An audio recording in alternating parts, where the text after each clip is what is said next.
नमस्कार, जय हिंद, जय Bharat and welcome to deaf talks. This is Aadi Achint. कहते हैं ना, जिनसे अपना घर नहीं सँभलता वो दूसरे के घर के अंदर घुसने की कोशिश करते हैं। एंड ऐसे ही कुछ चक्कर पाकिस्तान का भी है और ऐसे ही कुछ चक्कर बांग्लादेश का भी है। वीव रिसेंटली सीन कि कमेंट्स आए हैं about this greater Bangladesh map. Jaishankar ji ने इसके बारे में बात करी है पार्लियामेंट में, he give a statement. There has been a lot of talk about this of Turkish involvement in this and that. Let's dig into it. ये चक्कर क्या है? And of course what are we gonna do about? अतिकित भाई, नमस्कार। Welcome to show. Namaskar. Can you show that map, Adi, for so that people can understand? So this map, ये जो है ये recently एक बांग्लादेश में ये circulate हो रहा है और it is said that कोई एक Turkish organization है, an NGO backed by a Turkish organization ये इसको promote कर रहा है, circulate किया होगा शायद social media में ज़्यादा। बट एक चीज मैं इंटरेस्टिंगली यहाँ पे कहना चाहता हूँ, ये जो ग्रेटर बांग्लादेश वाला इशू है या aspiration for greater Bangladesh, generally हमें लगता है कि जो रेडिकलाइजेशन है, एक्सट्रीमिज्म है या एंटी इंडिया सेंटिमेंट है, ये जितने मदरसा है वहां पे पढ़ाया जाता है। बांग्लादेश की अगर आप बात करें तो from the madrasa student to the highest intellectual, वहां पे to the highest intellectual market, a significant majority, शायद सब नहीं but a majority of them, सब ये बिलीव करता है कि 1947 में जो पार्टीशन हुआ था वो जस्टिफाइड नहीं था। तो and they believe, they strongly believe it that West Bengal, north east India and parts of Jharkhand, Orissa is theirs. अगर आपको एंड सो ये जो अभी टर्की वाला एंगल है, Turkey is basically fishing in muddied water. Turkey को पता है this is a very interesting thing to push, और वो उसको प्रमोट करेगा। Turkey involvement in South Asia सबको पता है। ऑपरेशन सिंदूर में भी टर्की का इन्वॉल्वमेंट था। जितनी मतलब इतनी तेजी से तो कभी उसने अपने अर्थक्वेक विक्टिम्स को भी नहीं हटाया था, रेस्क्यू किया था जिस तेजी से इसने पाकिस्तान को ड्रोन सप्लाई किया था ऑपरेशन सिंदूर के टाइम। आयरॉनिकली उस टाइम इंडिया गया था टर्किश लोगों को बचाने, वो जहां पे अर्थक्वेक हुआ था 2023 में शायद। Now the issue is that what you do with this. Yes, Jaishankar ji actually gave a statement in the parliament. This is a serious issue, but it is not just a military issue. This has been going on. अगर हमें ये लगे कि ये जो issue है, ये एक मैप दिखाया गया है, and we should just condemn the map and tell them that India की sovereignty को we take it very seriously. The issue is far more sinister than this. अगर आप देखेंगे जो डेमोग्राफिक शिफ्ट हो रहा है, ये जो स्पेशल इंटेंसिव रिवीजन अभी इलेक्शन कमीशन कर रहा है, उसमें आप देखेंगे बहुत बड़े पैमाने में पीपल फ्रॉम बांग्लादेश, म्यांमार, इसकी बात हो रही है। दैट मीन्स ये जो डेमोग्राफिक शिफ्ट हुआ है असम में, ये जो डेमोग्राफिक शिफ्ट बांग्लादेश से वेस्ट बंगाल में हुआ है, या सीमांचल रीजन में बिहार में हो रहा है, झारखंड में हो रहा है, या फिर बहुत दूसरे जो स्टेट से नॉर्थ ईस्ट में वहां पे भी है। So this is part of a larger design that we have to understand. It is part of a larger design. और ये सिस्टमैटिकली ये लोग दशकों से कर रहा है, they are doing it for decades.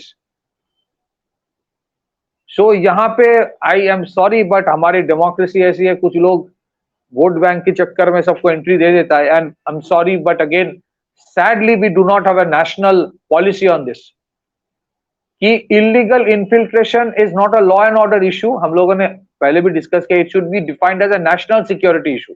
ये डेमोग्राफिक शिफ्ट करने के बाद ही ना वो ग्रेटर बांग्लादेश क्लेम कर रहा है। ग्रेटर बांग्लादेश क्यों क्लेम कर रहा है? वो क्लेम इसलिए कर रहा है क्योंकि यहाँ पे सब्सटेंशियल मुस्लिम पॉपुलेशन है, सो ये मेरा है। तो जो सब्सटेंशियल मुस्लिम पॉपुलेशन पहले था उससे कई गुना बढ़ गया है अभी। ये बड़ा कैसे गया है? ये पुशिंग हुआ है, they have pushed people into systematically. मैं आई कांट ऑफिशियली से कि बांग्लादेश गवर्नमेंट ने इसको सपोर्ट किया है, बट ये इट इज ट्रू कि बांग्लादेश गवर्नमेंट को successive government were aware of it and we are okay with it.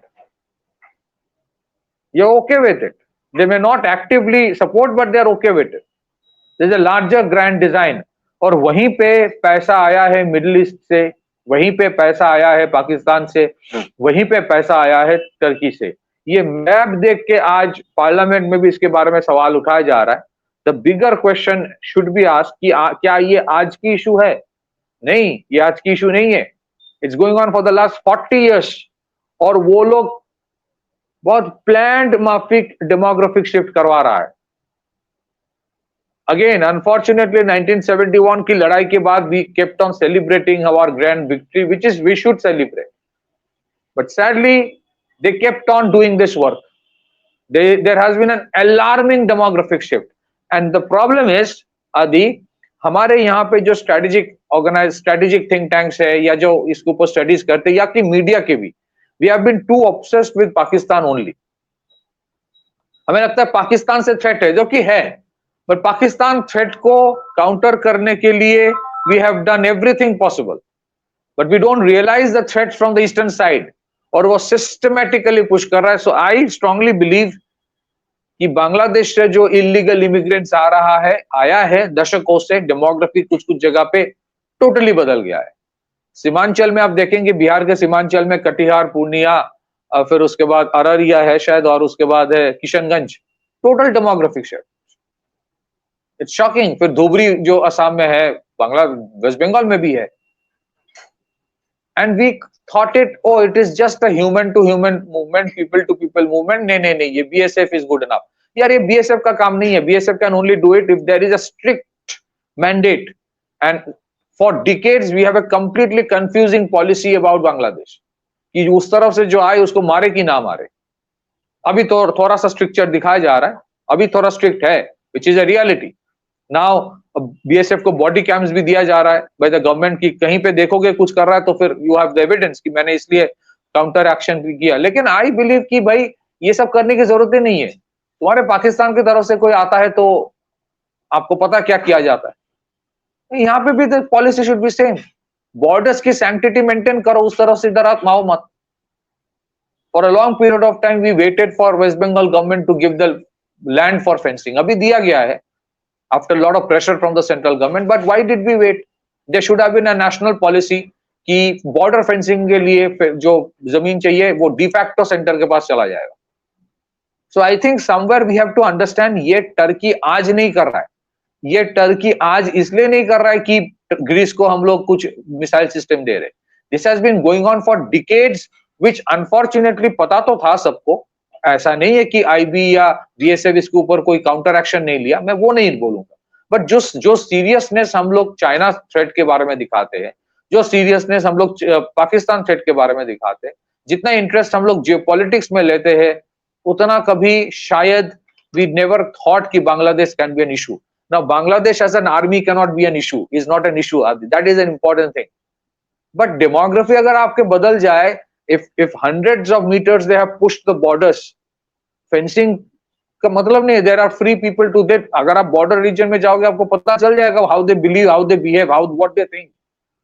उनके थिंकिंग प्रोसेस अलग है। you will not believe, मैंने कुछ बॉर्डर रीजन्स में I have heard people asking me Bangladesh के साथ ये जगह सब मिल क्यों नहीं जाते हैं। that is systematically indoctrinated। धीरे धीरे धीरे धीरे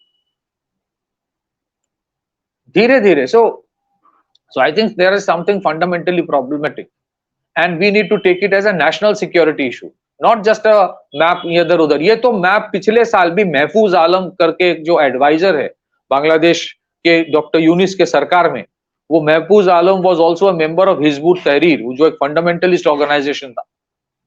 उसने ये ग्रेटर बांग्लादेश वाला मैप फेसबुक में डाल दिया था पिछले साल। फिर बहुत सारे कुछ बोला गया, फिर वो there was lot of furor on that, फिर उसने उसको डिलीट किया। But the issue is not about putting up a map in social media and deleting it. The issue is in ground क्या है? ग्राउंड में सच्ची में ये है, ग्राउंड में रियलिटी में ये है। You can force them, they will not have the man. Secondly, is it a radical extremist issue? No. Bangladesh में from the highest of intellectuals to the madrasa student, everyone believes कि ये मेरा है, ये जस्टिफाइड पार्टीशन नहीं हुआ था। ये आप देखेंगे पिछले साल जो ये बांग्लादेश में जो हुआ, उसके बाद कुछ कुछ लोग बोलने लगे कैलकाटा को ले लेंगे, कैलकाटा को ले लेंगे, ये बोलता रहा। दैट हैज वो कर नहीं पाएगा, but Calcutta has been in their radar for a long time, वो नहीं कर पाएगा। एंड वी हैव बीन हम तो मजाक उड़ाते हैं कि यार वो क्या बोल रहा है, बट सच्ची में अगर आप देखेंगे the demography of Calcutta alarming। सो कौन किसके ऊपर एक्चुअली हंस रहा है, that's the reality, that's a question mark. Demographic shift in Calcutta is alarming. Demographic shift in some places of Jharkhand, जहां पे वो लोग वहां से आते हैं, फिर यहाँ से ट्राइबल्स को शादी करके उनके सारे लैंड ले लेते हैं. ऐसे बहुत सारे इंसिडेंट्स हुए हैं. छोटा नागपुर टेनेसी एक्ट जो है, if I am not mistaken, उसमें क्या होता है, दामाद को चला जाता है संपत्ति. It has been misused.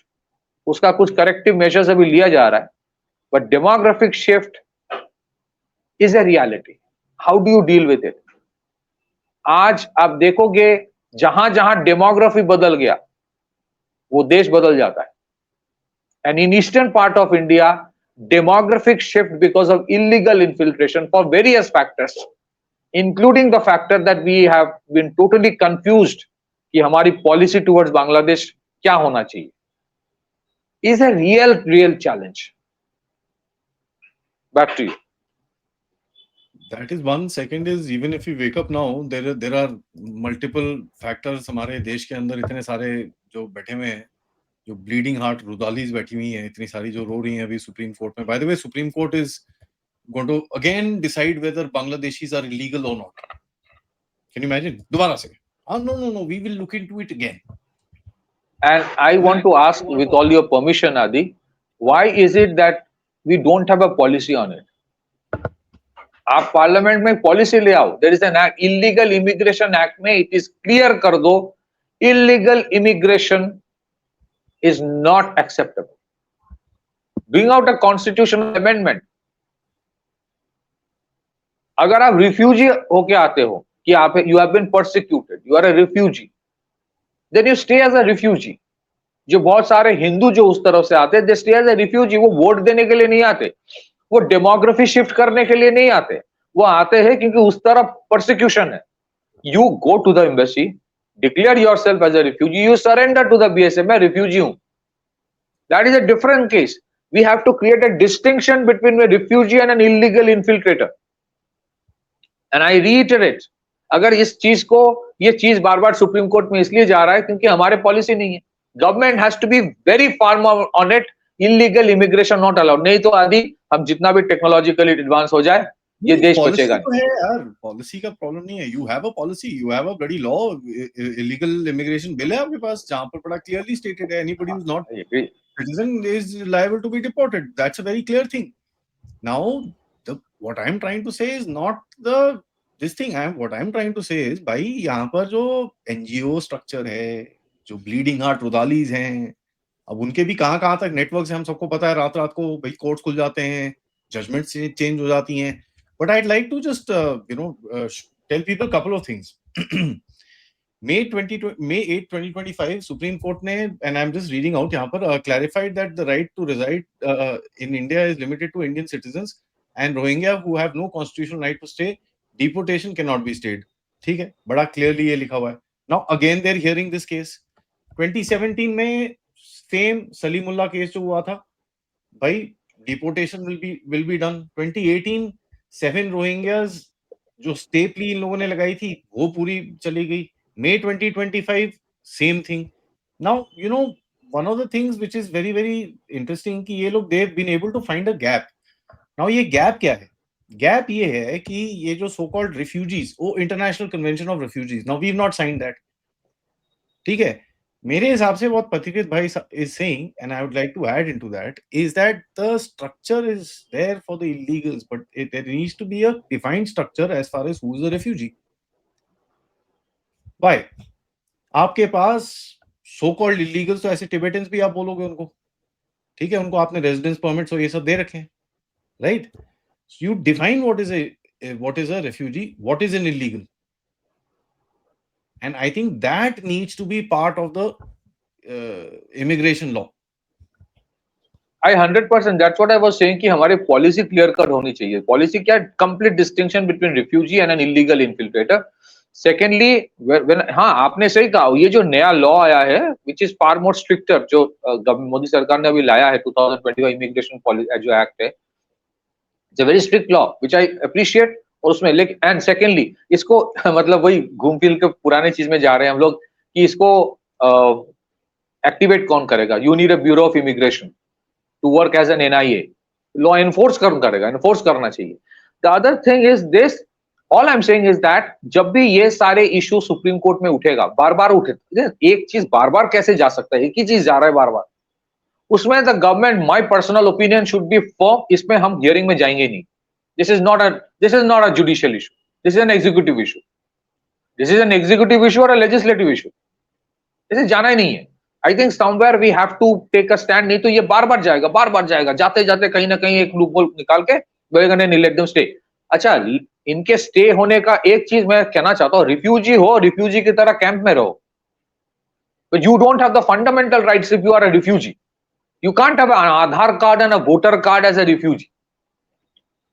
Refugee तो कुछ है ही नहीं. We don't have a refugee law only. तो भाई That's what I'm saying. Legally there is no refugee यार. Either you are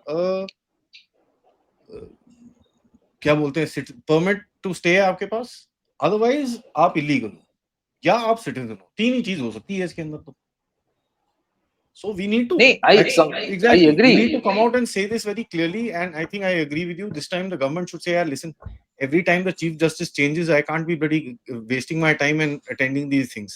This has been decided, that's it. You want to keep changing the judgment, keep changing the judgment, I don't care. I think that is the stand the government should take now. Yes. And secondly, ये क्या होता है ना, कहाँ पे फंस जाते हैं हम लोग. अभी भी देखेंगे ये जो बांग्लादेश में एट्रोसिटीज होता है, a lot of Hindus also come this side and they are in the no man's land waiting for permission to go. वो लाचार है. So somewhere you have to create a distinction कि भाई वो रिफ्यूजी है, वो वोट देने के लिए नहीं आ रहा है, उनका कोई ग्रेटर एजेंडा नहीं है कि डेमोग्राफी शिफ्ट कर देंगे. वो डिस्टिंक्शन जब तक हम नहीं कर पा रहे और उसी का लूप होल लेके नहीं इलीगल है तो फिर इसको भी हटाओ, वहां पे पीपल बिकम डिफेंसिव कि इसको हटाएंगे तो मर जाएगा, इसको मार देंगे वहां पे. So till the time you create a distinction between a refugee, an illegal infiltrator, and maybe I'm saying it maybe, somebody with a work permit, उससे ज्यादा नहीं. यहां तो इस देश की डेमोक्रेसी बदलने के लिए लोग आते हैं. यहां पे डेमोक्रेसी बदलने के लिए डेमोग्राफी शिफ्ट हो रहा है. डेमोक्रेसी बदलने के लिए डेमोग्राफी शिफ्ट हो रहा है. डेमोग्राफी शिफ्ट होने के लिए इलीगल इन्फिल्ट्रेशन हो रहा है. वो रिफ्यूजी नहीं है. And that's where I think we need a distinction. That's why I say कि यार अब बांग्लादेश में जाओगे ना, they laugh at it. उसको there are so many in Bangladesh with a voter ID card, यहाँ पे आके वोट देके वापस चला जाता है. The fundamental problem is with our system. I must say that the Modi Sarkar has done a lot of good work on that. Fencing हो रहा है, strictness दिखा गया है, but we need a comprehensive law कि no compromise at all. कभी कोई नहीं कर पाएगा, ऐसा एक लॉ चाहिए. नहीं तो लूपहोल्स है. Illegal infiltration is not a law and order issue. तो उसको पकड़ने के बाद you should not hand it over to a state government. State government के आदि भाई आप दे देते हो, 3 महीने में वो छूट जाता है, फिर वो जाके फिर आता है, फिर कुछ करता है. And mind you, last statement I want to give, illegal infiltration या डेमोग्राफिक शिफ्ट जब होता है वो आइसोलेशन में नहीं होता. उसके साथ क्या होता है? Rise in your narco terror, narco trade, rise in your illegal arms trafficking, rise in your human trafficking, rise in your radicalization and systematic shift pushing away of the indigenous communities. Indigenous population है वो लाचार हो जाता है, उसको बचाने वाला कोई है नहीं. This is exactly what has happened in parts of Assam, including in parts of West Bengal and Simanchal region. Actually, I want to add one thing. Bangladesh की तरफ से, and I was just doing some social media scrolling कल शाम को बैठ के, there is a social media campaign on. ठीक है, ये कैंपेन क्या है, यहाँ पर इंस्टिगेट किया जा रहा है ये जो बंगाली की चल रहा है ना, कि भाई वो हमारा भी जो पॉलिटिक्स है वो भी बंगाली कर रहा है. This is a orchestrated campaign which is been launched. तो यहाँ से तो बोला लोगों ने, बांग्लादेशीज ने देखा, अच्छा बांग्लादेशी, पाकिस्तानी, टर्की जितने भी बैठे हुए वहां पर, उन्होंने अच्छा यार ये तो अच्छा अपॉर्चुनिटी है, and they've launched a campaign. Now what are they saying? Very interesting, huh? ध्यान से सुनिएगा. They are telling brothers and sisters of West Bengal, like Pathikrit भाई, कि भाई आप डंडा उठाओ यार. आपके लैंग्वेज वालों को Indian state is picking up and throwing across the border. Please pick up sticks and arms against the state. This is the campaign. Okay, so this is a second example जहां पर your local politics को बाहर से, now it's not being instigated from outside, it's being used by someone from outside to create. अच्छा वो उनको देख रहा है यार ये बेवकूफ है, ओ चलो ऐसे तो थोड़ी आग डालो और कुछ हाँ, नहीं. they're capitalizing on it. And I just want to say as a Bengali, ये भाषा आंदोलन करके पहले पाकिस्तान से, ईस्ट पाकिस्तान से बांग्लादेश बना. तो भाई तुम लोग भाषा के नाम पे कौन से हिंदू माइनॉरिटी को छोड़ देते हो वहां पे, प्रोसिक्यूट नहीं करते हो? फिर सबको आना किस लिए पड़ा? Because of the partition. फिर यहां से जो जोगेंद्रनाथ मंडल गया था कि जो दलित कम्युनिटी है वो नहीं रह पाएगा अभी अपर कास्ट, फिर वो भाग के क्यों आ गया? भाषा कहां गया था तब, जब तुम लोग हिंदुओं का प्रोसिक्यूशन करते हो, बुद्धिस्ट लोगों का प्रोसिक्यूशन करते हो? ये सब ना, ये है, this is kind of a तकिया. I am an Indian first. और ये बिल्कुल, as a Bengali I am telling you, I want to tell to the audience, ये सरासर झूठ है कि बंगालीज को प्रोसिक्यूट किया जा रहा है पूरे इंडिया में. ये सरासर, आधे से ज्यादा बॉलीवुड तो बंगाली से भरा पड़ा है पिछले 50 साल से. गाना सुनोगे तो या तो किशोर कुमार, या तो शान, या तो अभिजीत, या तो अरिजीत, या तो एस.डी. बर्मन, या तो आर.डी. बर्मन. कौन सा बंगाली प्रोसिक्यूशन? बंगाली प्रेसिडेंट से शुरू करके बड़े बड़े कंपनीज, मीडिया, आधे जगह बंगाली बड़े पड़े. This is a lie, complete lie. जो every Bengali speaking person is not an Indian. Every Bengali speaking person is not an Indian. An Indian can be a Bengali speaking person, but every Bengali speaking person is not an Indian. तो जो बांग्लादेशी है वो भी बंगाली बोलता है. You know, there are only two states in this country that go through that. One is Punjab and one is Bengal. ठीक है, and this is, it's a tragedy of history. That's how the ball bounced in our favor or against our favor, but that's the tragedy of history. अब उसको उठा के किया जाता है. The point is very simple. I think we need to, one, safeguard against it, create whatever policies as we've discussed, and three, as people, just tell them to, you know what, tap off. In no simple words, I think that's something that we need to do. So that's something that I would kind of recommend. Anything else, Pratik bhai, we want to add to this update? But I think this is, you have said a very important point. Every time a chief justice changes, the same thing goes for review. And somewhere the government has to take a firm footing कि मैं नहीं जाऊंगा, मैं नहीं जाऊंगा. तेरे जो करना है. अच्छा, oh, now they're citizens of India. Okay, don't worry, no problem. Out, we don't care. We dismiss this, and we need to kind of say something like that. The government needs to come out and give out one or, you know, this thing. And I think, मेरे हिसाब से इस time भी Supreme Court is not going to accept them as refugees or anything like that. They can't, because it's not there in the law. So, but wo, you know, oh gee, we will listen. No, you know, it's just stupidity at best. And I'm sorry, I'm not trying to offend any judge here, but I'm just trying to offend, honestly, the system. As a citizen of this country, I'm offended. Yes, absolutely. Okay, so I am not against any particular judge or any particular jury or anything. My problem is with the system, and that's it. On that note, guys, please like the video, subscribe, and share this with your friends and families. And aap sabse request hai, if you can, please do contribute towards the channel. QR code, PayPal, super stickers, super chats, and of course, visit our store. I'm feeling a bit better. Thoda time lagega, but thank you so much for all the kind wishes till now. Namaskar.